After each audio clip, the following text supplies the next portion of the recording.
Welcome back to Amazin But True, our New York Mets podcast from the New York Post. I'm your host, Jake Brown. Nelson Figueroa will be back this week on Thursday's episode. He had a charity golf event to attend today, and he will also be working on getting us locked in with Doc Gooden, hopefully for Thursday's episode. So we're hoping for a special sit down with Doc Gooden for Thursday after we found out that him and Darryl Strawberry will get their number 16 and 18 retired next season at Citi Field as they go up into the Raptors, and very much deserved for Doc and Darryl.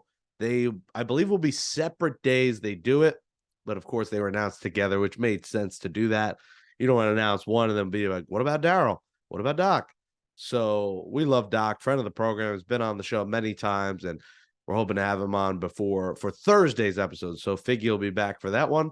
Producer Andrew Harts is with me today, and we react to the Mets losing 2 out of 3 to the Angels on Shohei Ohtani weekend. And, I heard people saying, Billy Upper's going to go all in. The Mets are going to do all they can to try for Shohei Ohtani. Despite the torn UCL, we'll see if he gets another Tommy John surgery. Will he pitch next season? He still hit this weekend with the torn UCL. I thought he was at least going to maybe sit a week, but right back in the lineup. And people got to factor in there's a lot of pressure to play him. The Angels TV ratings, with how bad they've fallen, fall in the shoulders of Shohei Ohtani. And the fans packed the house over the weekend. Whether that was Mets fans, Angels fans, Ohtani fans, the Asian community, it was good crowds all weekend at Citi Field as the Mets lose 2 out of 3, 38,000 plus on Friday, almost 36,000 on Saturday, 38,000 plus on Sunday, where, yes, if you were watching the game, which was on Peacock, and there was basically a peacock on the field. I mean, the biggest ovation of the day came from the bird that was on the field, and they try to shoo him away, the grounds crew or bird crew, trying to get him away, and he came back. And this bird was literally having a Sunday fun day on the field at Citi Field. And I did too. Yes, I was in Marlins man seats, second row, right behind home. And if you saw me eating a glizzy, it is true. I was, with ketchup. Don't at me. Nothing else but ketchup on the glizzy. Just call me the glizzy gladiator. And enjoy. Those seats are just incredible. And you got to watch every move because everyone sees. It's almost better. It's not as to why they pick in your nose. People see it.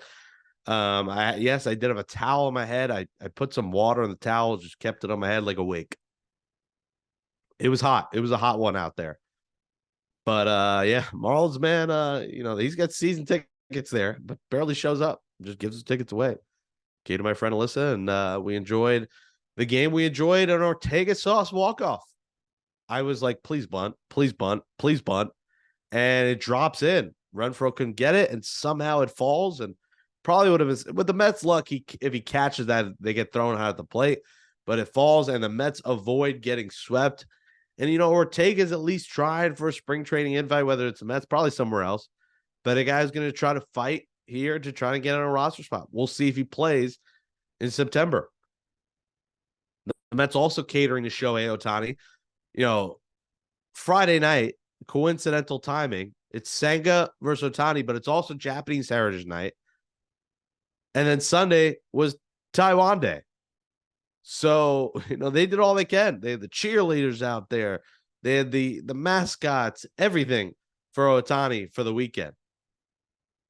So I give the Mets credit. They rolled out the red carpet saying, we want you here. And, they're going to offer him all the money in the world. The question is, will he come to New York? I don't think there's any doubt in my mind they're going to try for him. And why not? Because, listen, even if he can't pitch for a year, if you get him 8 years, you get 7 years of pitching, 8 years of hitting, or 7 years, however the numbers work out, you're getting a generational player.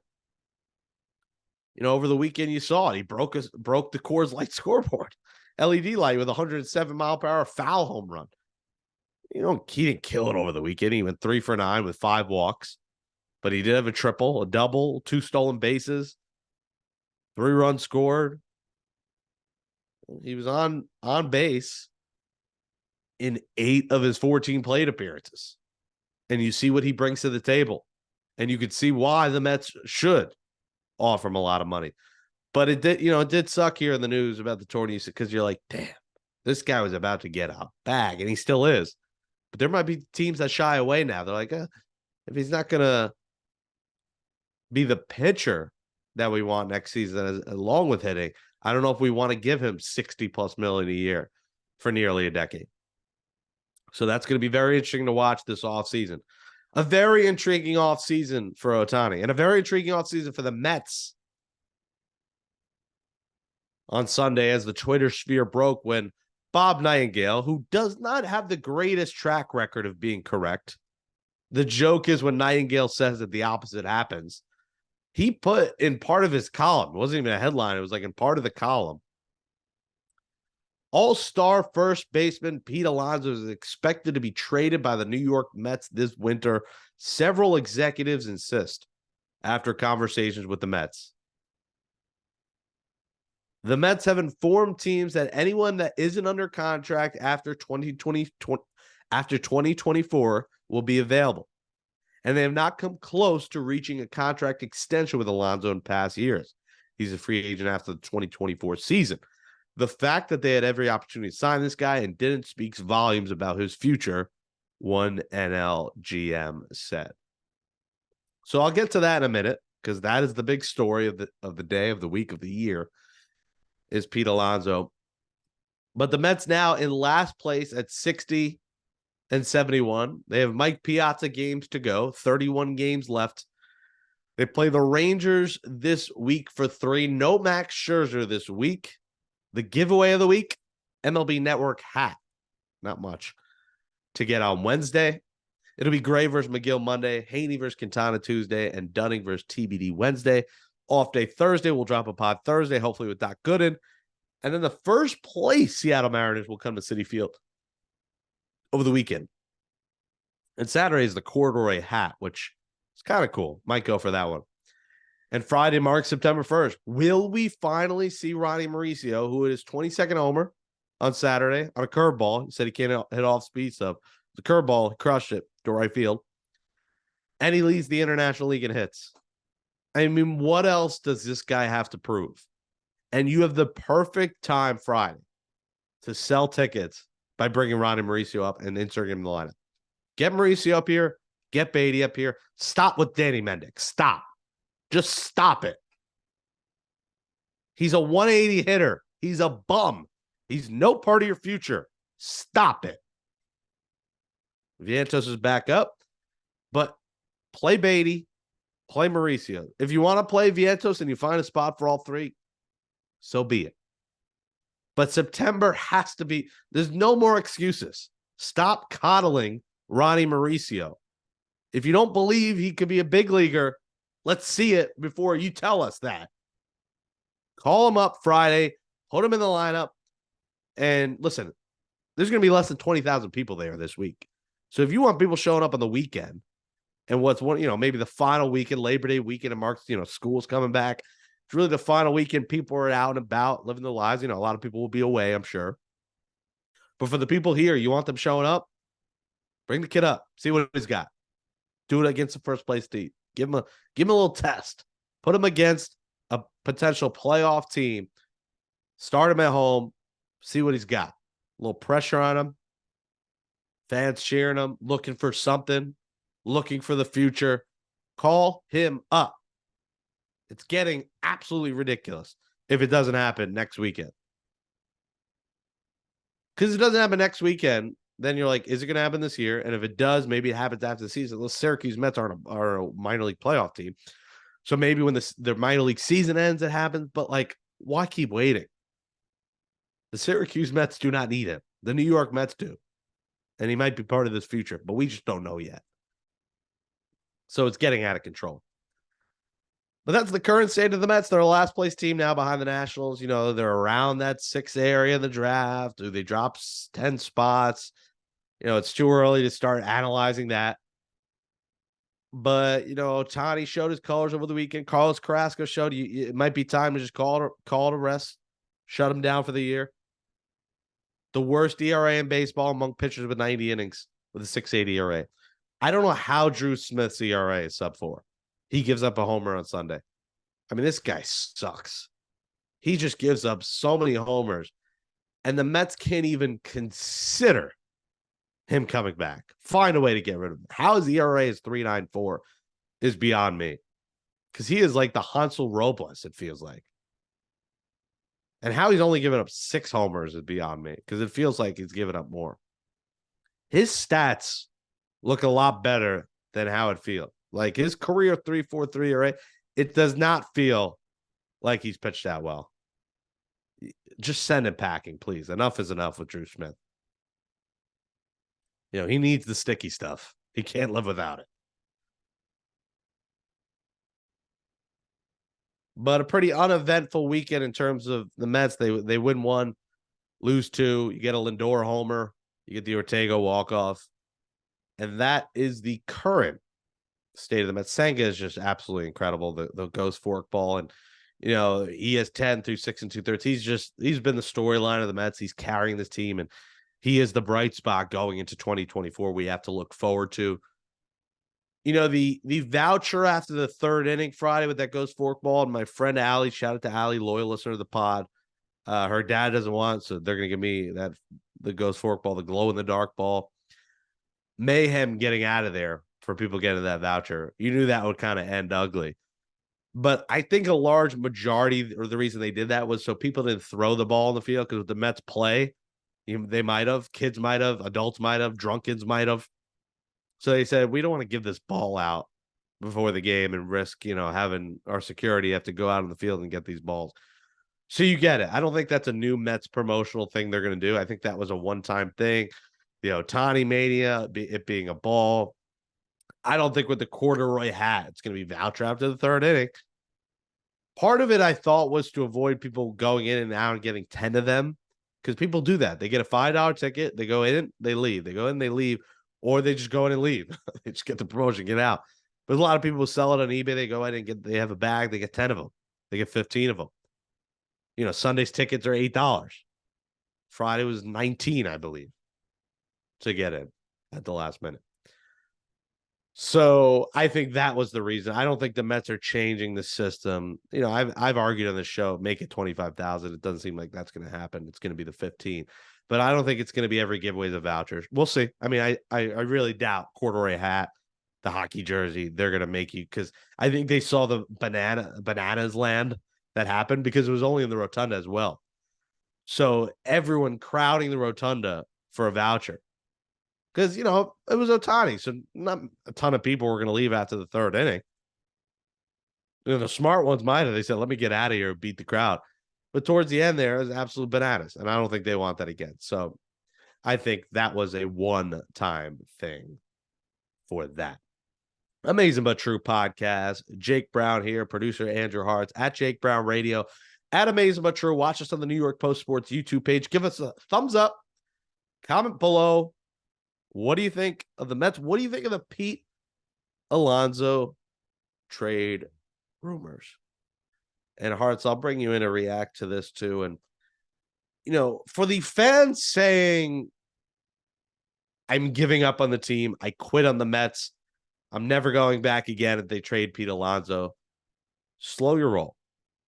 He's got 1 year left. And his trade value, you know, with what he's done on the field is pretty damn good. He's a 40 homer, 140 plus homer, 100 plus RBI guy, plays a solid first base. He's not a gold glover, but he's, you know, reputable at first. You could throw him out there 162 times a year, to the point where he gets hit in the back of the head. He still plays the next day. So he plays. And when he did hurt his wrist, he was back in there within a couple of weeks, and he beat the timeline. So he plays, he contributes, he puts up homers, he does it all. So his value is good right now. So there's absolutely no reason with 1 year left where the Mets basically are making it pretty known that anyone that's not under contract, or anyone not under contract past 2024, there it is going to be available. And if Pete Alonso, if a deal, like Nightingale said, a deal hasn't been worked out. Executive saying, if a deal hasn't been done yet, it's hard to see it get done. Now, maybe the Mets do sign him to a deal. Maybe they say in the offseason, like, all right, we saw the outrage. Let's lock him up. But you can get a haul for him. And if next year is not a championship team, and Pete hasn't been anywhere close to a championship team. Last year, they lost in the wild card round. You could say, oh, they had a great season, and they did. Last year was so fun. It was magical. But they didn't come close to the World Series. They lost in the wild card round. If they had made the NLCS, you're like, all right, but they did. So, you have to see what you can get. I'm not saying definitely trade him. But if the Mets trade him, I'm not giving up my fanhood. I'll still show up next year. Now, for the people who say this, who say, I will give up season ticket, I mean, that's probably the smart move anyway.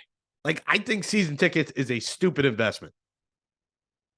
The Jake Brown method of get tickets when the game starts for $5 is a smarter financial decision than you locking in season tickets hoping that they get to the playoffs and you get access.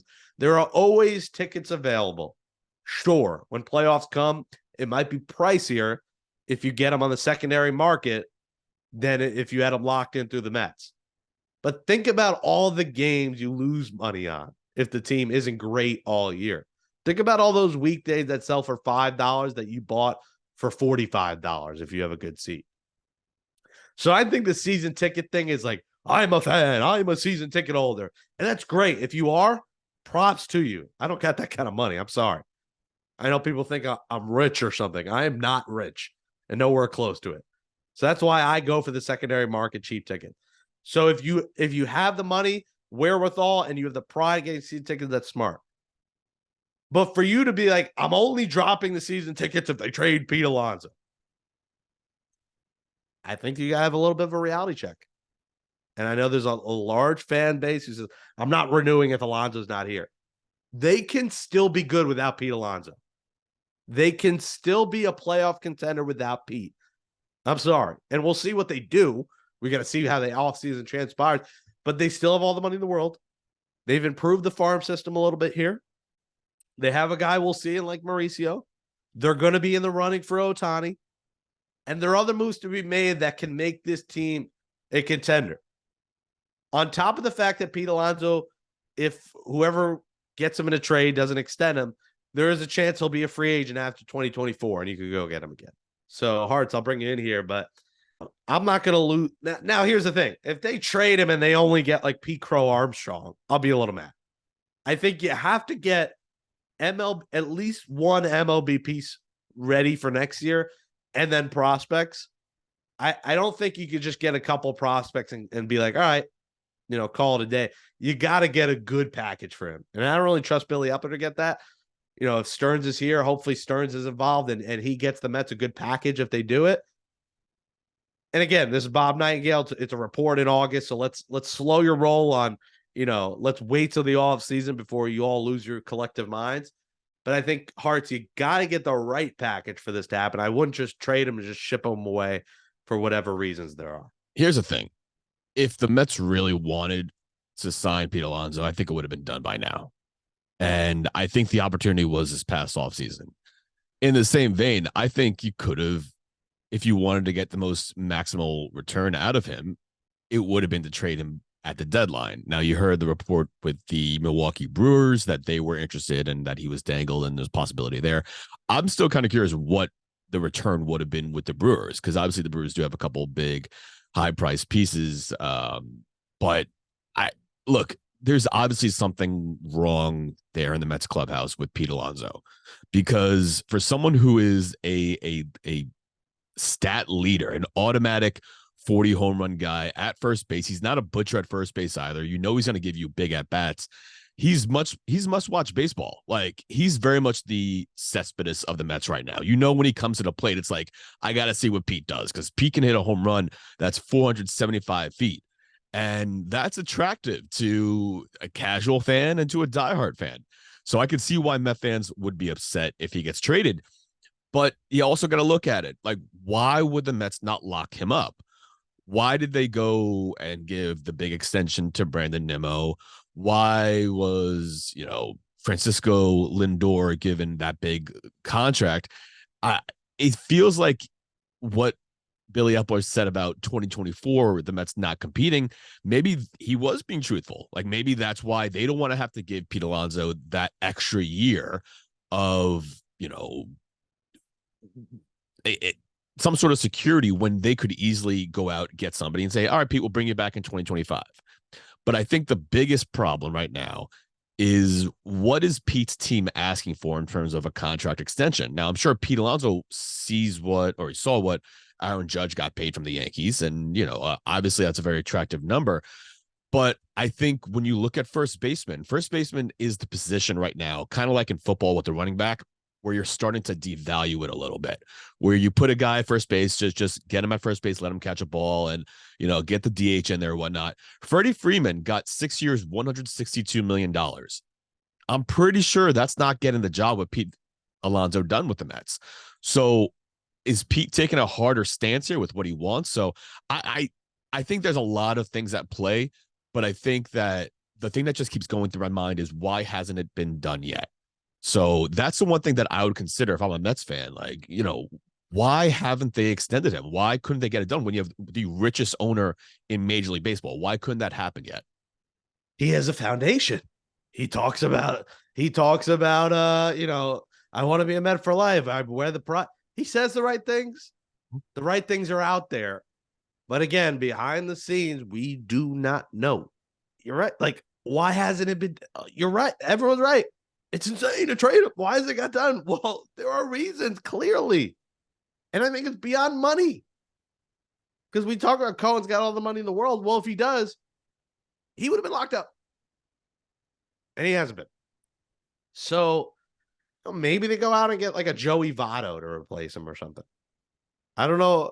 Pull up I'm curious, Harts. Pull up the free agents, first baseman. I'm very curious who, do you have that up? It's funny you say that because who I'm looking at right here, and honestly, and that's the thing, like it's not a great free agent class. It's Joey Votto, Josh Bell, Max. I like Joey Votto and I like Josh Bell. Those are two solid options. I can't imagine Joey Votto leaving Cincy at this point of his career. Like he's 40 years old. I can't imagine him doing it. Josh Bell, I mean, 31. Listen, no one's going to be Pete Alonso to replace him. Right. But that's a problem. You can still get a serviceable player.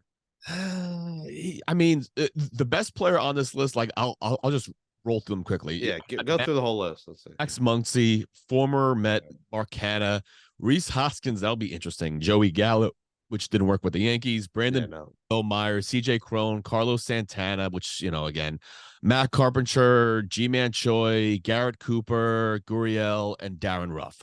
So again, you're slim pickings, but that's where do you try to do you try to have someone like a Mark Vientos? Do you try to get him more comfortable at first base? No, please. Vientos has nothing to be an everyday player. So Max Muncy is an interesting name. Hits a lot of homers, doesn't hit much for average. But he would be an interesting name. Now he has a club option, so there's a good chance he will not be back. Right. I would imagine. Votto also has a club option. Josh Bell is a player option at 16.5. So these guys all may be back. Hoskins is the unrestricted. He'll be a free. He's coming off injuries. Gallo strikes out too much. That didn't work here. Brandon Belt is an interesting name. I know he's an older guy, but a decent power hitter. He will be a free agent. Cron is Santana's But yeah, you're right. It's slim pickings, but those guys with the options, like I don't see why the Dodgers would say no to a $10 million club option. If it's on the club, I won't see why they wouldn't keep him at that because that's a good price for him. And I don't see why Josh Bell would turn down $16.5 million because I don't know if he's going to get that. Now you see why potentially the Mets may look into trading Pete Alonso, especially if they're not going to be a team that's competitive next year. The first base market is so incredibly weak that maybe you are able to get a halfway decent prospect, a near major league ready prospect. Like I always thought this year, once you saw that the Brewers were intrigued in him, a team that's leading the NL side or the NL Central, could they have gotten, I mean, I'm not saying that Jackson Churio, who is, one of the top 10 prospects in baseball, But could they have gotten, a Sal Frelick, a Jefferson Cuero? Not that they need another catcher to, do anything with, but still, like, I think Billy Epler does realize that the market is extremely thin. And if the Mets aren't completely sold on being a competitive, go for it team next year, maybe they do have this in their mind that we can get something really good because it's a weak first base market. The only thing I worry trading him in the National League is that you're going to have to face him for the next, maybe it's only 1 year and he comes back, but you might have to face him a while. Now, if that team extends, I mean, we'll see, but he's gonna be part of it because you got to factor in. You're probably not going to be the division's locked. You're going to be in that wild card race, and the Brewers, you expect your team who, for a long time will be in that wild card race. So you got to factor in. You trade him ahead. It's like when you traded Robertson, who by the way lost a closer role, the 70 ERA with the Marlins. How about that? I mean, he wanted to be a Met. He's showing it down in Miami where he has not been good for the Marlins, and they're sliding. It doesn't really affect the Mets who are 9 back in the wild card now, as the Nationals are ahead of them, but. You're going to have to face him a while, and he's going to be in the running. If you're going to be, a competitive team, that means I expect competing for wild card because, like you said, the Braves look like they're going to win this division every year with how good they are. You're going to be going up against those teams, and Pete's going to have that chip on his shoulder. He's like, these sons of bitches got rid of me. Pete's got an ego. He's got a big ego. So you got to factor in, you're going to have to face this guy if you do trade with the Brewers. You trade him with one of those other NL Central teams, an NL West team, whatever you do not trade him in the division. You want to talk about, riots in the streets by just trading Pete Alonso?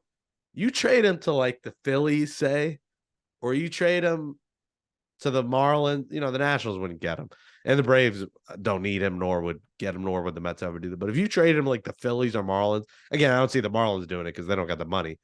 But say you trade him to the Phillies, good God, that'd be ugly. I'd be shocked the Mets consider that because they know they play him 13 times a year. But that's where you pay the premium, though. That's where if you do trade him to the Phillies or the Marlins or hell, even the Braves. I mean, Braves wouldn't happen because they got Olsen anyway. Make no sense. But that's where you pay the premium, and that's where you're able to get top dollar. Now it's funny. Now, can you give some sort of flowers to Billy Epler for that David Robertson move now? Because still no. Even though he's been demoted, his ERA has inflated. Nope. And just looking quickly at who they picked up, Ronald Hernandez, granted it's single A, but he's 19 years old. He's hitting 304 with a 473 OBP. And then you've got Marco Vargas, who's hitting 270 with a 426 OBP. A lot of walks. Good OBP. You know they love that. They do. And he got those two guys for David Robertson, who's been demoted from the Marlins role. He knew you got to give some credit to Billy Epler here, whether you like him or not. Give some credit here, Jake. You have to. I'll give him slight credit. I don't want to give that loser much credit. I'll give him a little credit, but I still would have liked David Robertson here. I like the person, the leader, and that's a clubhouse guy you want. That is someone who everyone raves about. Everyone loves him. Pete Alonso, maybe not as much. Or ruffle some feathers here in Amazin But True. But listen, I wouldn't. I'm not going to say anything. Like I think I've already said too much. But well, here's the thing. Here's what I'm kind of curious about, Jake. As we sit here today and we're recording, it's August 28th. I was scrolling through Mets Twitter and, just looking up, different topics, what's going on. It's always a dangerous idea to do, but yes. Listen, Mets Twitter, you never know. As someone that's been involved with Mets Twitter for, quite a while now, it's interesting. Or, now is it called Mets X now or is it still going to be Mets Twitter? I don't even know. The whole X thing, it's ridiculous. I get 7 notifications from X. I'm like, what happened? Right, exactly. So as I'm scrolling today before our show, I'm looking and there's an account, this day in Mets history. And on this day in 2020, do you have any idea what may have happened today, Jake? On 2020? 2020, August 28th, 2020. I got a clue. I'm trying to think. Cohen became owner, right? He didn't become owner, but he entered negotiations into becoming the new Mets owner.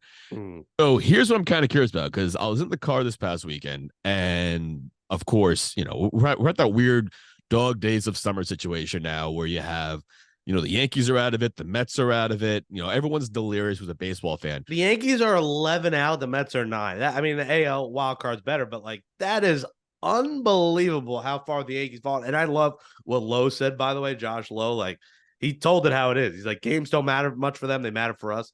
And by the way, that fake Alonso brawl, guys were very slow defending it. Guys No, were very slow coming out. And stop with the stupid. And why do the bullpens stay there? Like, yeah. why do the bullpens come out like they're Jeff Nelson about to throw a punch?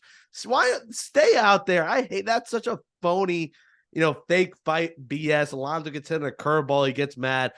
Guys slowly creep out. The bullpen, they could stay there. The bullpen catcher's running out. Like, they just want some action. But like the time they get out there, the scuffle is already over. So that's a bunch of BS. Anyways, continue. I think that's always telling in those kind of brawls. Anyway, so as I'm driving home, I'm listening to the fan, and I got on, I don't know who's on the fan at that point, but I heard a caller call in, and I'm kind of curious your take on this. I'm starting to hear, and this was just one person, a Met fan turn on Steve Cohen. And it's been 3 years now. And the guy, and he said, he goes, Steve Cohen doesn't have a plan. He's just going and buying players. And this year just proves that he doesn't know what he's doing. How do you think at this point right now, this is 3 years since he entered negotiations and bought the Mets. Where do you lie in terms of the job that Steve Cohen has done with the Mets? And where do you think he's going with the Mets moving forward after this year? Because it's been a rocky kind of 3 years-ish. So where are you right now? I have not turned on Steve Cohen. I do think there has been some unorganized management of the team. I do think the Billy Epler hire was terrible and did hurt this team. A guy who had zero track record of any success anywhere. So I think the Epler hire hurt. I think that, there's been some fumbling. There's been a lot of spending, but 1 year of winning in the regular season, and that's been it. I'm not ready to turn on him. I think this is the moment that will determine everything this offseason. What happens with Alonso? What direction do they take? Does Stearns actually come here? What is Epler's new role? Do they get Senga? Do they get Ohtani? So this offseason is absolutely monumental to find out where is this franchise headed. Because, everyone loved the prospects, the haul they got. But until we see what they do this offseason, what kind of team they put out next year, we don't know the direction. So this is going to be a telling offseason for Cohen. I have not turned on him. But I do think he, I wouldn't say he hasn't known what he's doing. But I don't think he's, done everything right. He's new to this. He was just a fan who had a ton of money and bought the team. It wasn't like he comes from a background of baseball. Like, he's done this stuff before. So, there's things that have gone on that you're like, I'm not sure he's ever done this. But he's got so much money that I'm not ready to be like, all right, I've turned. And it's also a couple years in. Of course, he regrets the 3 to 5 year window. That wasn't a realistic window. Now, I thought you look on the paper, you saw the team, the players, you're like, yeah, it's great. That's going to happen. Now, this is what year. So 2021 was his first year. Right. Full year. So we'll count that 2021, 2022, 2023. Next year will be year 4. So he still does have 2 years if you want to count that 3 to 5 year window, if I'm correct on the numbers there. What you're saying is that you don't necessarily feel hoodwinked and bamboozled just yet. You're going to give him the benefit of the doubt to kind of work through these, early majority ownership struggles. If they don't get Stearns, then then I might break out the Ja Rule quote. Like, because if Billy Epler's running the show with no one else, now they're going to get a president. They've already said we're hiring a president. But if you get a guy, we've been sold this bag of goods that Stearns is a lock. So if that doesn't happen, then we'll feel a little weird because Epler should not be making baseball decisions. If you want to keep him in the organization, fine. He's got 2 years left on his contract. I hate it, but give him a role, give him like a cushy role. But like, I don't want him making decisions because he is not. Most of his decisions have been bad, and he's had the luxury of giving teams a lot of money to get those prospects and stuff.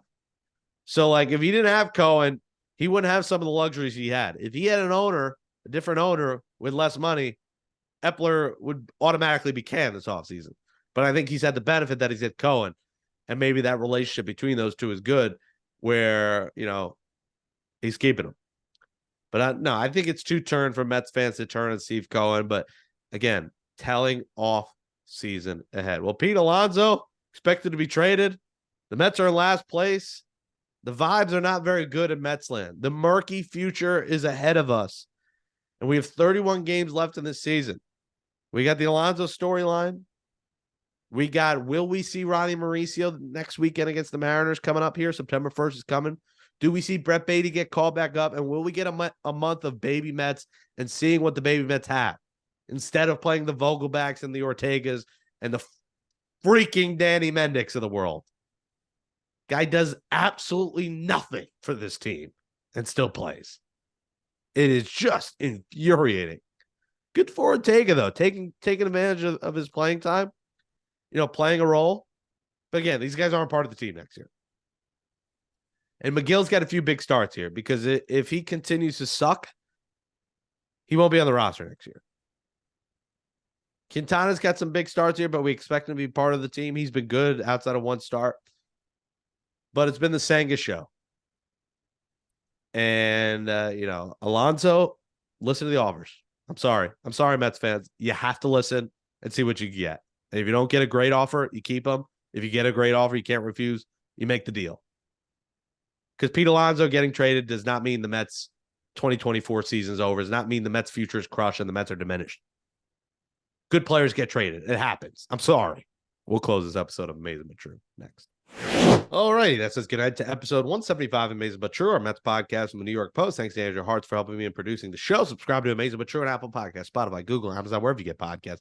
Subscribe to the New York Post Sports YouTube page to watch all episodes. Find that Amazin But True playlist right now. If you're watching on YouTube, give us a thumbs up. Comment below, should the Mets trade Pete Alonso? If so, why? If not, why not? Let us know your thoughts. And will we see Ronny Mauricio next week? And follow me on Twitter at Jake Brown Radio. Follow the show at Amazin But True. Nelson Figueroa will be back this week. We expect for Doc Gooden for Thursday to react. And, I didn't get to react to it much, but I'll say this. Doc and Daryl, so well deserving. Listen, Doc Gooden is a great guy. I know, he's had his hurdles in his life. There are things that have happened as well documented. But this guy pitched 11 years for the Mets with a 3.1 ERA. He won 157 games here. He was the NL Rookie of the Year. He was a Cy Young winner in 85. Won the Triple Crown that year. Pitching, wins, ERA, strikeouts. 92. He was a Silver Slugger. Doc was tremendous. And Darryl, 8 years, 252 homers. 83 Rookie of the Year. 7-time All-Star as a Met. 2 Silver Sluggers. The all-time Mets career home run leader, and that might stick if Pete Alonso is traded. Daryl's like, come on, trade Pete. I want to be the home run king. So both guys are deserving. And obviously, with the change in ownership, you're seeing more guys get honored. Probably should have been a while ago. Maybe the relationship wasn't there with the Wilpons, but Cohen is doing right and getting these guys in. And Kranepool's got to be one of those guys next. He's got to be. We just had him on. He's got to be one of them. Highly recommend listening to that interview if you missed it on Amazin But True. Ed Crape, who kept it real about Billy Epler and the state of the Mets and not liking that they punted these last 2 months. But again, this clubhouse isn't right. So congrats to Doc. Congrats to Daryl. Both friends of the program. Both guys I've sat with at games. Both guys who, have turned their life around for the better from the troubles that they did go through in the late 90s and the 2000s, both doing well for themselves. So we're looking forward to having Doc on and hopefully Daryl before this season ends as well. Well, the Mets take on the Rangers. If you're going, God bless you. Not many good MLB Network hat. You want that Wednesday, but no Scherzer. Now, if Scherzer was pitching, I was going to go, but no Scherzer. I'm not sure I'm going to go this week. I always say that, and people are like, you're still end up at the games. I know. It just depends on if someone gives me tickets, fine. I mean, they give me sweet, fine. I'll go because I love to eat. But for the most part, I probably won't be there this week. I'll probably go Saturday for the corduroy hat because that would be kind of cool. Have a corduroy Mets hat. Otherwise, it'll be a light week at Citi Field. But if you're going to enjoy the Mets Rangers, a playoff team, maybe the Mets play spoilers this week. Thursday off day, we'll drop a show. And the first place, Seattle Mariners come to Citi Field. So some Seattle fans, the Mariners don't come here often. So that'll be nice for Mariner fans to get to see their team And right now, the Mets just trying to fight out of the cellar, finish in fourth place, get out of last place. That wild card pipe dream that everyone had about a week ago, slow your roll. They're about to be double digits out. They're still somehow not 10 out. They're 9 out, but they will be far out of it. And, hopefully we see Ronny Mauricio soon. Nelson Figueroa will be back Thursday, so we'll see you then. Thanks, everybody, for listening to Amazin But True. And yes, I have found a roommate, folks.